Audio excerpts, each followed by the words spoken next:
So hello everyone, welcome to our channel. दोस्तों, इस video में हम देखेंगे जो एनसीईआरटी क्लास 6 है हिस्ट्री की, उसके 9th चैप्टर को पढ़ने वाले हैं। Looking ahead after decline of Mauryan empire.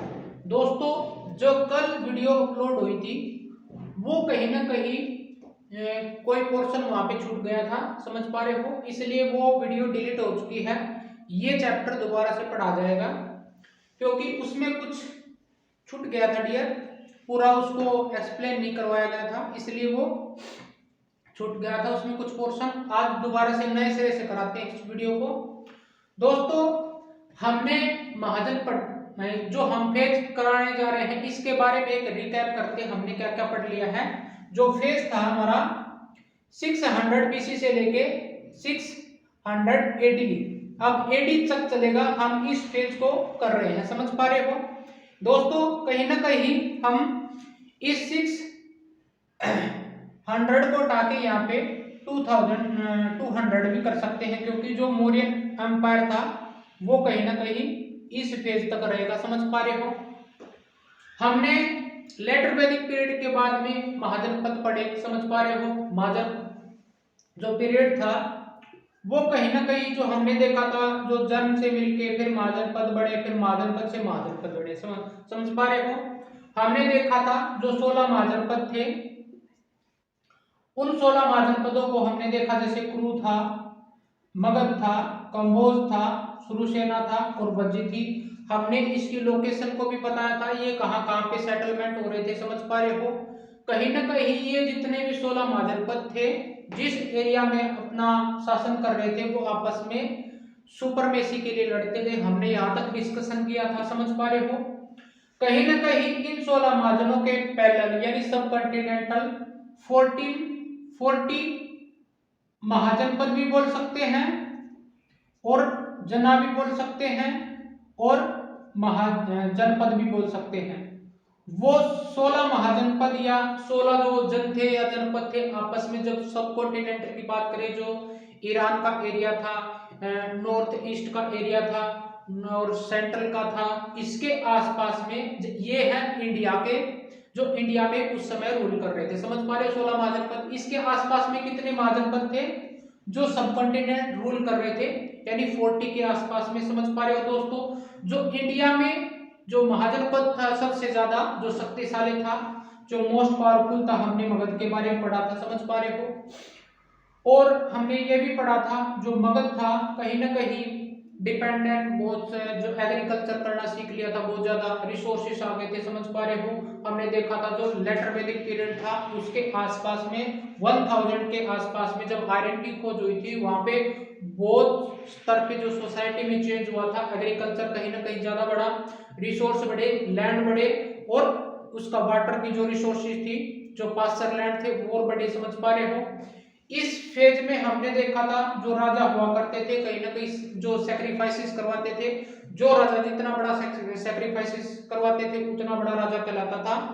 दोस्तों, इसमें जो देखा था हमने, इसी फेज में जो महाजनपद पीरियड में जो प्रीस्ट हुआ करते थे वो सैक्रिफाइसेस कराते थे और राजा करवाते थे। कहीं ना कहीं उनकी शक्ति में मतभेद हो गया था, लोगों को जानकारी होने लगी थी कि ये जो प्रीस्ट हैं राजा से ज्यादा शक्ति रखते हैं, राजा को उनका पालना करना पड़ता है। और उन्हीं ब्राह्मणों ने, जो प्रीस्ट हुआ करते थे, कहीं ना कहीं वो ब्राह्मण होते थे, उन्होंने अपने टैक्स में यानी बुक में जो ब्राह्मण टैक्स लिखा, उसने जो वर्ण बताए थे, उस वर्ण व्यवस्था को अपोज करेंगे। फिर बाद में जो दो रिलीजन निकल के आएंगे, जो बुद्ध थे और जैन थे, कहीं ना कहीं वो क्षत्रिय थे, उनकी शक्ति कमजोर पड़ जाती इनके, जब उस फेज में देखेंगे तो कहीं ना कहीं जो क्षत्रिय थे वो इसका अपोज करेंगे, जो ब्राह्मण थे वो ब्राह्मणी टैक्स में जो हमने देखा था वर्ण व्यवस्था बढ़ाई गई थी। फिर ये दो धर्म इसके अपोज में आएंगे, लोगों को जानकारी होगी कि जो वर्ण व्यवस्था वो जन्म से नहीं कर्म से होती है, समझ पा रहे हो। पहले तो क्या होता था, जो जो सैक्रिफाइसेस करवाने होते थे वो कहीं ना कहीं यही करवा रहे थे। राजा जो वैश्य होते थे या फिर जो मान के चलो जो पूर्व व्यक्ति होते थे, यानी जो शूद्र लोग होते थे वो कहीं ना कहीं इन सेक्रीफाइसों को नहीं कर पाते थे। फिर यही दो जो बौद्ध धर्म है वो अपोज करेंगे, लोगों को जानकारी होगी, कहीं ना कहीं जो राजा बदलने का सिस्टम होगा अब यहाँ से चेंज होगा, सोसाइटी में चेंज होगा। कहीं ना कहीं राजा इन्हीं दो बौद्ध धर्मों के आधार पर बहुत सारे ऐसे जो लार्ज किंगडम बनेंगे, समझ पा रहे हो। जैसे ही लार्ज किंगडम हुआ, हमने फिर जो महाजनपद था सबसे बड़ा, वो मगध पीरियड के बारे में पढ़ा, जिसमें हर्याका डायनेस्टी को हमने पढ़ा था। जैसे बिम्बिसारा यूज का राजा होता है, वहां पे अजातशत्रु होता, उदयन होता है। फिर शिशुनाग डायनेस्टी को पढ़ा था, Haryanka dynasty followed by Shishunaga dynasty. और इसके बाद में हमने नंद डायनेस्टी को पढ़ा था, इसमें मां पद्मनंदा थे और गणानंद। हमने यहाँ तक पढ़ा। यहाँ तक पढ़ने के बाद में फिर हमने थोड़ा है इसके आगे चले थे, जब गणानंद के पीरियड में एक घटना होती है, तो इसके शासनकाल में कहीं ना कहीं दो इन्वेजन होंगे। वो कौन कौन कौन करेंगे? जो ईरानियन था, ईरानियन और मैसेडोनियन।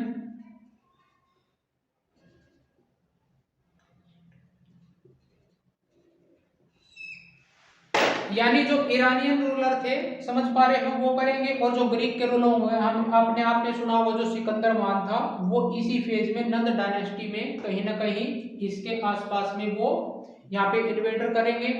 और इस नंद डायनेस्टी का जो कवि होता था, यानी मतलब जो जो सबसे बड़ा जो पोस्ट होती थी, समझ पा रहे हो, जिसको आपने सुना भी होगा, जो कौटिल्य था।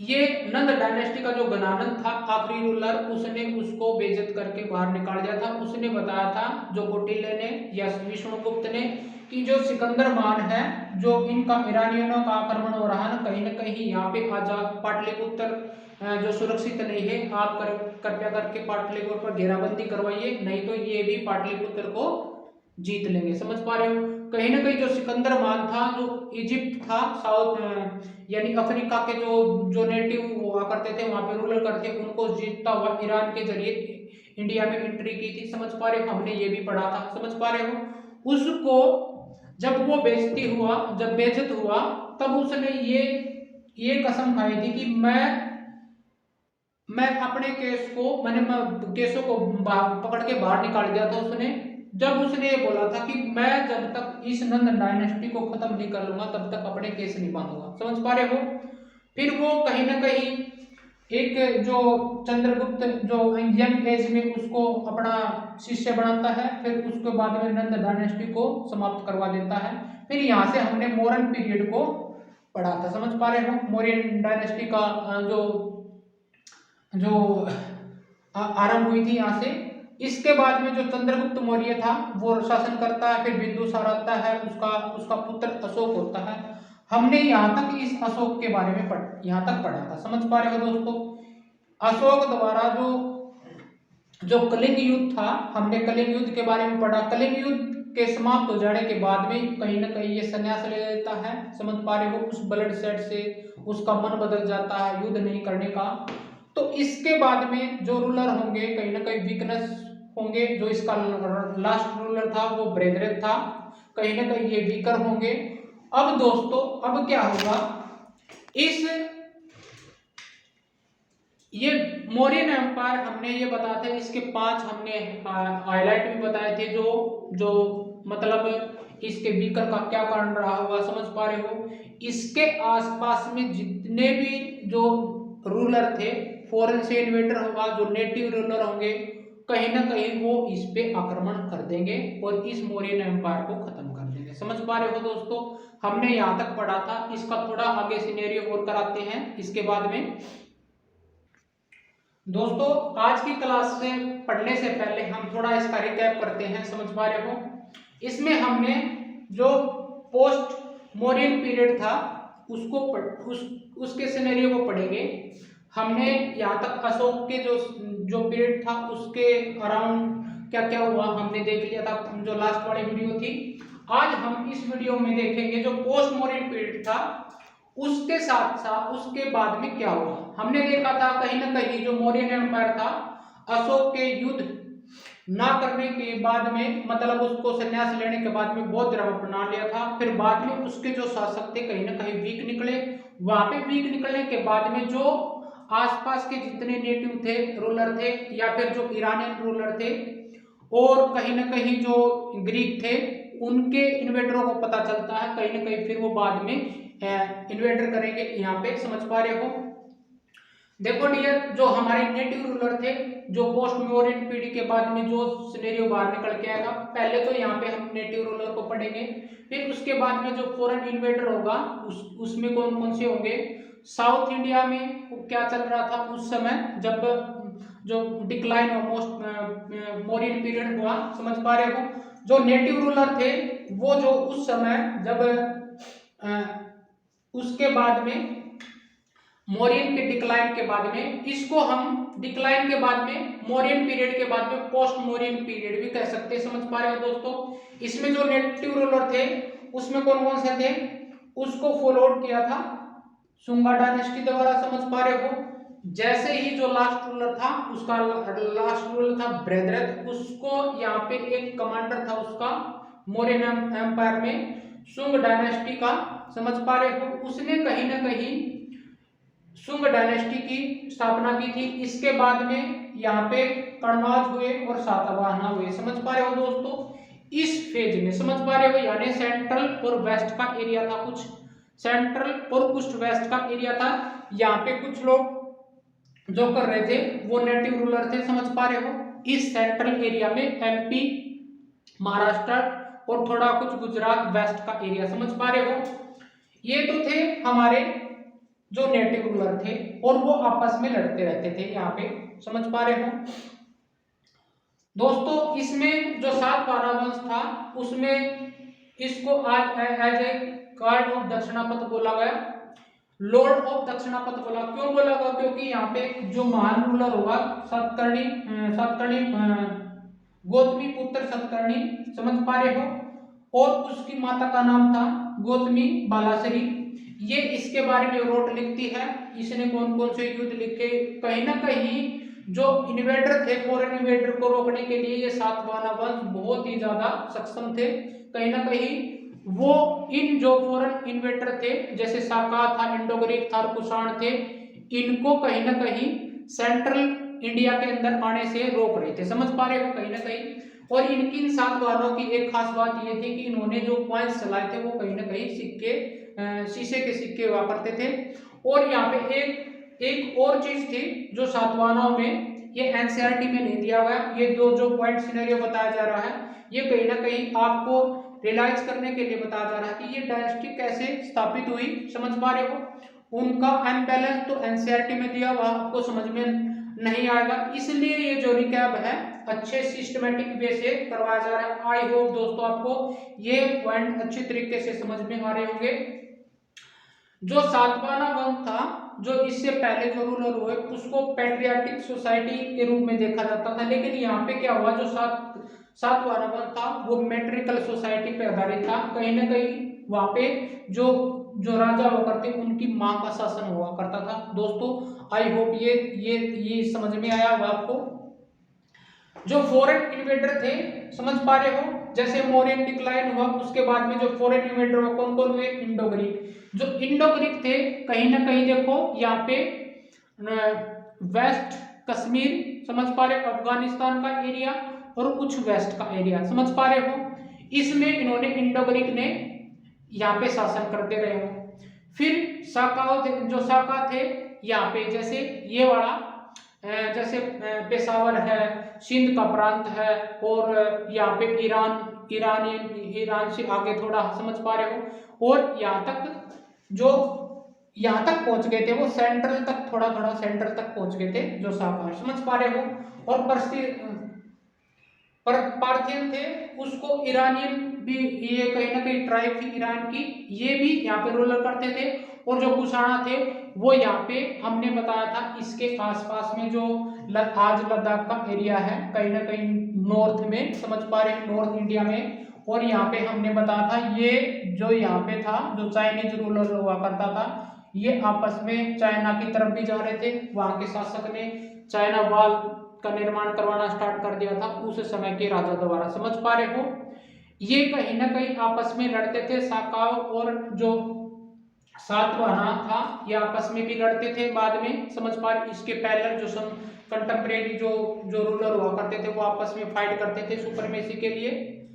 दोस्तों यहाँ तक जहाँ जो पाटलिपुत्र था जो मगध की कैपिटल हुआ करती थी, समझ पा रहे हो, कहीं ना कहीं ये इसको क्रॉस नहीं कर पाए। समझ पा रहे हो, इसका कारण था ये जो सातवाहन वंश थे कहीं ना कहीं ये इसको एंट्री नहीं करवा रहे थे या नहीं आने दे रहे थे। समझ पा रहे हो, और यहाँ पे और जो नेटिव रूलर थे कहीं ना कहीं उनका दबदबा होता था। समझ पा रहे हो दोस्तों, ये देखो फिर जो कनिष्क कुषाण थे, हमने जो कुषाण पढ़ा था ऊपर, और कुषाणों में एक कनिष्क राजा था। समझ पा रहे हो, उसकी कैपिटल उन्होंने उसको इनको हरा के पेशावर कर दिया था उन्होंने, फिर मथुरा कर दी थी। और मथुरा तो मान के चलो, मथुरा तो जो यूपी का जो क्षेत्र था आसपास में, कहीं ना कहीं नॉर्थ और साउथ जाने का रास्ता, इसीलिए वो ट्रेड करवाता था तो मथुरा की तरफ ये रास्ता बना दिया। समझ पा रहे हो, और जो पेशावर था वो वेस्ट की साइड जाने के लिए या फिर ईस्ट साइड जाने के लिए, एंट्री जो सेंट्रल एरिया है वहां पे जाने के लिए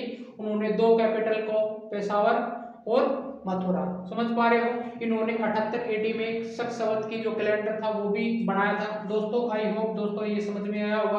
और जो साउथ का एरिया था, यहाँ से जो सातवाहन वंश थे, यहाँ पे साउथ में कौन कौन शासन कर रहे थे उस समय, जो पहले थे चोला जो ईस्ट वार्ड में कर रहे थे, और जो चेरा थे ये वेस्ट वार्ड में यहाँ पे, और जो पांड्या थे ये कहीं ना कहीं साउथ में। समझ पा रहे हो, यहाँ पे जो श्रीलंका के एरिया थे ये तीनों के तीनों सुपरमेसी के लिए आपस में लड़ते रहते थे। यहाँ पे मैट्रिमोनियल भी अलायंस होता था, कभी जो जमीन के लिए या फिर किसी भी तरीके से। समझ पा रहे हो, ये फिर इनके बाद में लड़ते लड़ते ये इनके बाद में इनको फॉलो करेगा पल्लवाज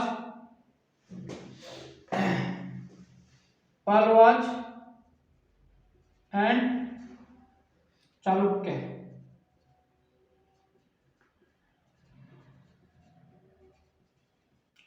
चालुक्य डायनेस्टी, फिर बाद में इन पे यहाँ पे इस क्षेत्र में कहीं ना कहीं फिर वो किंग यहाँ पे आएंगे। समझ पा रहे हो दोस्तों, आई होप दोस्तों ये समझ में आया होगा। और जो नेटिव रूलर थे कहीं ना कहीं जो शाका थे, इनका जो मान के चलो इनके जो पूर्वज हैं यहाँ पे रहेंगे, कहीं ना कहीं इन सभी डायनेस्टियों को खत्म कौन कर देगा, यहाँ पे जो वेस्टर्न और यहाँ पे नॉर्थ वेस्टर्न और सेंट्रल जो एरिया है कहीं ना कहीं जो आगे होंगे वो Gupta empire, Gupta period settlement हो जाएगा यहाँ पे 4th सेंचुरी और 5th सेंचुरी तक। समझ पा रहे हो, इनके रूलर जो शाका होंगे या फिर जो इंडो ग्रीक होंगे वो धीरे धीरे गुप्ता पीरियड में मिला लिए जाएंगे। आइए दोस्तों इस सिनेरियो को पढ़ते हैं आज के टॉपिक में। जो हमने एक वीडियो कल अपलोड की थी उसमें कहीं ना कहीं हमारा एक पोर्शन जो छूट चुका था वो आज इस वीडियो में हम कवर करवा देंगे। आई होप दोस्तों, आई होप ये जो जितना भी सिनेरियो था आपको समझ में आया होगा। जो पिछली क्लास थी उनका भी रिकैप हो गया और जो आने वाली क्लास होगी उसका भी रिकैप हो गया। अब चलते हैं अपनी क्लास पे।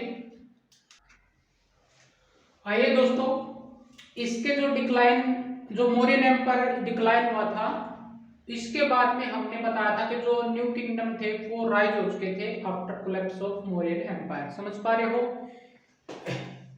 The main reason behind about the collapse of Mauryan empire like Brahmanical reason हो गया था। समझ पा रहे हो, अशोक द्वारा जो ब्राह्मण बन जाना, बौद्ध धर्म को अपना लेना, कहीं ना कहीं उसका जो साम्राज्य था, उसका जो एम्पायर था वो दूसरे जो राजाओं थे उनको पता लगने के बाद में कहीं ना कहीं वो आक्रमण कर देते हैं। समझ पा रहे हो, ब्राह्मण हो जाना यानी युद्ध न करना एक ये रीजन हो सकता है। इसके बाद में क्या हुआ, युद्ध ना करने से जो टैक्स था वगैरह जो उसके पास में फाइनेंशियल क्राइसिस आ गई थी। समझ पा रहे हो, वो वीक पड़ चुका था। जो ऑपरेसिव रूलर थे कहीं ना कहीं जो बाहर के जितने भी थे, जो नेटिव थे, उन्होंने उस पर आक्रमण कर दिया था, समझ पा रहे हो। उन्होंने पता चला कि अब ये युद्ध नहीं करेगा और जो आने वाले जो रूलर थे कहीं ना कहीं वीक हैं, इस कारण से वो यहाँ पे रूल करेंगे दूसरे ruler, oppressive ruler. Separate of new new knowledge, समझ पा रहे हो। हमने देखा था जो राजा अशोक था अपने जो मंत्रियों को अपॉइंटमेंट करता था, कहीं अपनी जो नॉलेज थी, अपने जो ब्राह्मण जो टैक्स वो लिखवाता था इंस्क्रिप्शन के माध्यम से, समझ पा रहे हो। और वो बाहर भी फॉरेन में जो राजाओं के साथ में जो संबंध बनाता है, जो अच्छे रिलेशनशिप थे उनके साथ में वो नॉलेज अपनी शेयर करता था। कहीं ना कहीं उन लोगों को, उन राजाओं को ये इस बात का पता चलता है कि राजा अब सन्यासी हो चुका है और यहाँ के जो राज्य है अब वीक पड़ने लगा, समझ पा रहे हो। और इसका फिफ्थ कारण था neglect of north west frontier. दोस्तों हमने बताया था जो इंडिया में जहां पे जो फॉरेन एंट्री होती थी, हमने ये बताया था ये जो रास्ता है हिंदू कुश वाला, समझ पा रहे हो, यहाँ पे जम्मू कश्मीर के ऊपर, यहाँ पे अफगानिस्तान और यहाँ पे पाकिस्तान के थोड़ा इलाका ऊपर, और यहाँ पे सिंध प्रांत, दो एंट्री होती थी यहाँ पे। और बाकी यहाँ पे पानी पानी होता था, पानी का जरिए से वो नहीं आ सकते, लेकिन जो लैंड एरिया था वहां पे जो एंट्री का क्षेत्र था वो सिर्फ दो ही थे, एक तो हिंदू कश्मीर एरिया और एक ये सिंध प्रांत वाला, समझ पा रहे हो। कहीं ना कहीं यहाँ पे जो जो इनके प्रोविजन थे जो अशोक के, कहीं ना कहीं उसको नेग्लिजेंस हो गया था, समझ पा रहे हैं। जैसे ही जो वीकर सेक्शन थे, और जो वीक शासन थे उनके द्वारा, वो जो फॉरेन इन्वेडर थे उनके द्वारा इस क्षेत्र को हड़प लिया गया था। इससे एंट्री होगी किन किन की, हमने देखा था यहाँ पे थे जो साकात थे, समझ पा रहे हैं, यहाँ ग्रीक थे और यहाँ पे कुषाणा थे। ये आपस में ही मतलब यहाँ पे शासन करते थे, समझ पा रहे हो दोस्तों।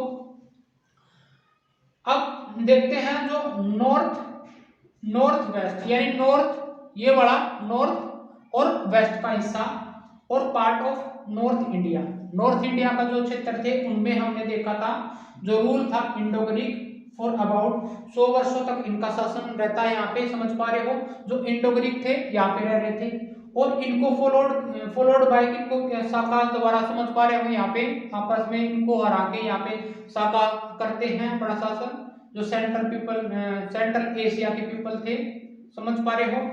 और ये नॉर्थ वेस्टर्न इंडिया यानी इस क्षेत्र में रहेंगे, इसको बाद में इनको जीतने के बाद में। और इनको भी साका को कौन फॉलो करता है, कुषाणा द्वारा, समझ पा रहे हो। यानी अब जो ये बड़ा हिस्सा है, जो ये बड़ा हिस्सा है, समझ पा रहे हो दोस्तों, इतना इतना। अब क्या होगा, अब ये बड़ा हिस्सा यहाँ पे कुषाणों का शासन चलेगा, समझ पा रहे हो। कुषाण हमें ये कुषाण रहेंगे 78 एडी के आसपास में, समझ पा रहे हो दोस्तों, यहाँ तक ये राज करेंगे, समझ पा रहे हो।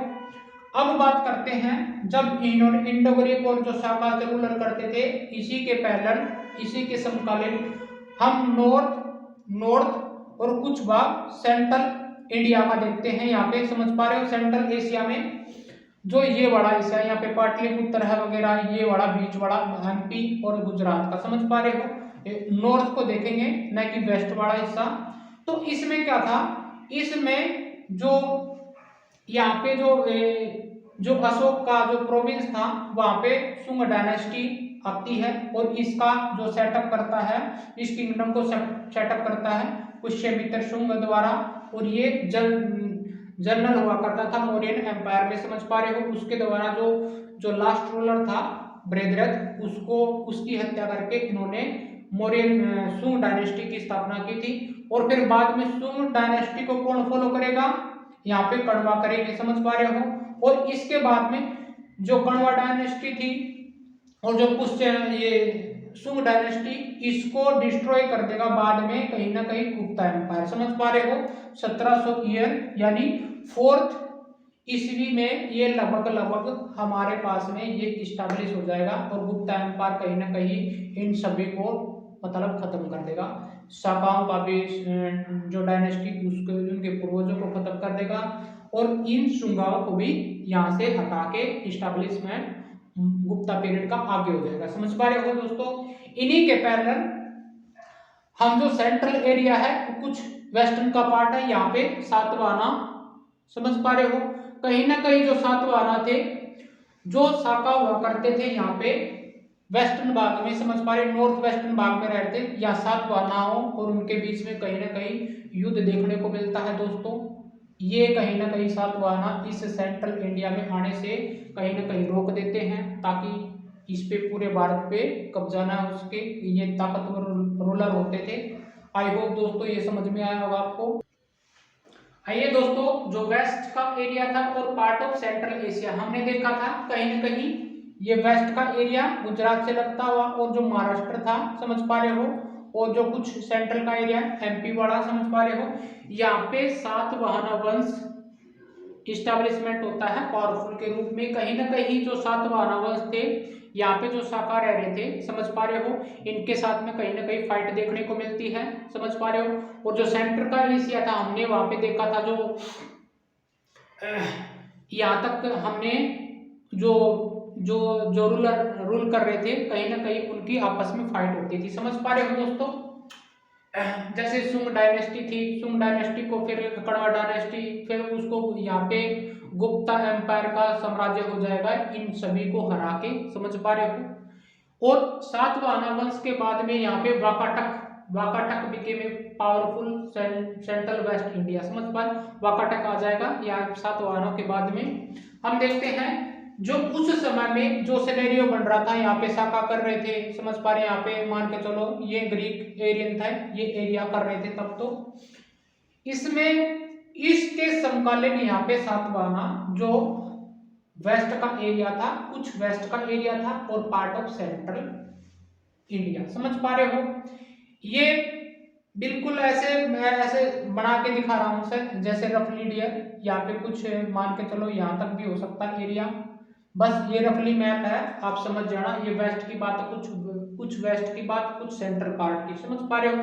सेंट्रल पार्ट में हमने देखा था सुंग भी आ रहे थे और वहां पे वो भी कर रहे थे, समझ पा रहे हो। और इसमें इस्टेब्लिशमेंट होता है सातवाहना वंश का, किंगडम अबाउट 2100 ईयर अगो, समझ पा रहे हो। ये सेवरल बैटल बिटवीन किसके बीच होती है, सावना और शाखाओं के बीच में, समझ पा रहे हो, rule over the western India. इस भाग में या फिर यहाँ तक कौन रूल करेगा, क्योंकि यहाँ पे शाखा रह रहे थे तो यहाँ पे फाइट होती रहती थी इस लैंड को पाने के लिए। और यहाँ पे देखा जाता है इन सातवाहना वंश को ओवर रूल्ड किसने किया था, फॉलोड बाय वाकाटक। यहाँ पे वाकाटक फैमिली उभर के आती है सेंट्रल वेस्ट में, इसके पतन हो जाने के बाद में सातवाहना वंश को। हमने इसके सातवाहना वंश के बारे में भी बताया था, यहाँ पे मैट्रियार्कल सोसाइटी होती थी, यहाँ पे माता का शासन चलता था। और हमने गौतमी पुत्र सतकर्णी को बताया था, समझ पा रहे, उनके युद्धों का वर्णन इसकी माँ लिखती है, समझ पा रहे हो दोस्तों। ये इन्होंने शीशे के सिक्के चलाए थे, इसके बारे में ये एस्टेब्लिश है। हम इसको पूरी डिटेल में जब मैथ्स बुक करेंगे उस हिसाब से इसकी जितनी भी जानकारी होगी पूरी डिटेल से कराएंगे। ये थे आपके बेसिक पॉइंट दोस्तों। आई होप इस चैप्टर को आप अच्छी तरीके से समझ पा रहे हैं। और इसी के समकालीन जैसे ये जितने भी हमने बताया, इसके साउथ में क्या चल रहा था, 2200 और 1800 बीसी ईयर अगो के रूल में तीन जो बड़े किंगडम थे यहाँ पे चोला रूल कर रहे थे, समझ पा रहे हो, जो ईस्टर्न भाग था, और चेरा था जो वेस्टर्न भाग में कर रहे थे, और पाला था कहीं ना कहीं साउथ, और यहाँ पे श्रीलंका के कुछ रूलर थे, समझ पा रहे हो दोस्तों। कहीं ना कहीं ये मैट्रिमोनियल अलायंस के माध्यम से एक दूसरे से लड़ते रहते थे, यहाँ पे युद्ध चलता रहता था। चोलाओं के पास में नेवी, इन तीनों के पास में सबसे बड़ी जो नेवी सेना होती थी वो चोलाओं के पास थी। कहीं ना कहीं ये तीनों ही आपस में यहाँ पे लड़ते रहते थे। मैट्रिमोनियल भी अलायंस होता है, जो अलायंस होता है वो और वजह से भी हो सकता है, या श्रीलंका के जितने रूलर थे उनको भी हराने के लिए ये तीनों आपस में मिल जाते कभी कभार, समझ पा रहे हो। और जो चोला रूलर था उन्होंने श्रीलंका के टीम को भी हराया था, समझ पा रहे हो, इस क्षेत्र को पूरा हड़प लिया था इन्होंने। और यहाँ से ये फिर ये राजा क्या करने लगे, यहाँ पे जो साउथ ईस्ट के जितने भी जो किंगडम हुआ करते इनके साथ में ट्रेड करने लगे, समझ पा रहे हो। और जो वेस्टर्न के जो थे उनके साथ में भी करने लगे और साउथ में भी थे, वो ऐसे करते थे। दोस्तों यहाँ पे आज हम देखते हैं जो स्पाइसी कार्डमम हिल है वो कहीं ना कहीं ये जो लैंड है साउथ वाला, कहीं ना कहीं स्पाइसी जो मसाले होते हैं इसके बाद में जो पानी के जरिए जो यूरोपियन आएंगे कहीं ना कहीं यहाँ पे ही आएंगे। समझ पा रहे हो दोस्तों? हमने ये देखा इन तीनों को, ये जब ये खत्म हो जाएंगे फिर इन दोनों में दो किंगडम बाहर निकल के आएंगे, पलवाज के और चालुक्य वंश के। समझ पा रहे हो? 1500 ईयर अगो। अब देखो यहाँ पे इन्हीं को फॉलो कर रहे हैं ये 2200 1800, फिर समझ पा रहे हो ये 1500 ईयर इनको फॉलोड बाय दो किंगडम दोबारा किया जाएगा, पलवाज आ जाएंगे और चालुक्य आ जाएंगे इस क्षेत्र में। समझ पा रहे हो? आई होप दोस्तों ये सिनेरियो ये जितना भी था रफली ये आपको पसंद आया होगा, समझ में आया होगा। और कहीं ना कहीं ये राजा थे अपने सुपरमेसी के लिए ये आपस में लड़ते रहते थे। समझ पा रहे हो? हमने देखा था जो मौर्यन एम्पायर के मतलब खत्म हो जाने के बाद में यहाँ पे जो राजा थे कहीं ना कहीं वीक था, यहाँ पे इनवाइट हो जाते हैं जो इन्वेडर थे। समझ पा रहे हो? जो सिकंदर मान था वो भी जो बाद में आता है, फिर उन्हीं के पूर्वज ये जो थे साका वगैरह ये आते हैं वहां पे रूल करने के लिए। ईरानियन जो ट्राइब थी वो आती हैं। हमने इस सिनेरियो को देखा। ये दोस्तों आगे चलते हैं। जो जो प्लेसों में चेंज हुआ, समझ पा रहे हो? इसी फेज की बात कर रहे हैं। यहाँ पे मान के चल क्या क्या चेंज हुआ, सेपरेट ऑफ एग्रीकल्चर। समझ पा रहे हो? जैसे ही आयरन की खोज हुई थी कहीं ना कहीं जो एग्रीकल्चर का जो सेपरेशन है या फिर जो सेपरेट है वो कहीं ना कहीं बढ़ता ही चला गया। समझ पा रहे हो? रिसोर्स आगे, पानी की जो लैंड है फर्टाइल होगी तो वहां पे जो राजा थे कहीं ना कहीं मान मानते गए। समझ पा रहे हो? और जो all these development took place in simultaneously, जो इसके समकालीन जितना भी जो डेवलपमेंट हुआ था, जितने भी किंग हुआ करते थे यहाँ पे आपस में इसी के समकालीन हुआ ये डेवलपमेंट। समझ पा रहे हो? Growth of new town with in the sub continent and outside, मतलब क्या हुआ, जो ग्रोथ हुई ना यहाँ पे वो इस सब कंटिनेंट के आसपास में और आउटसाइड में हुआ। ये न्यू टाउन बनाए गए। समझ पा रहे हो? टाउन में जैसे हमने देखा बहुत सारे ऐसे जो सिटी होंगी या फिर जो कैपिटल रखी गई थी, हमने देखा था जो कनिष्क था उन्होंने पेशावर और उसको रखा था। महान जो मगध के जितने भी राजा हुए थे कैपिटल को बदला उन्होंने। समझ से पाटलिपुत्र से कहीं ना कहीं जैसे यहाँ पे जो जितने भी प्रोविंस होंगे वहाँ पे अपनी अपनी कैपिटल रखेंगे, वहाँ पे रखा। समझ पा रहे हो?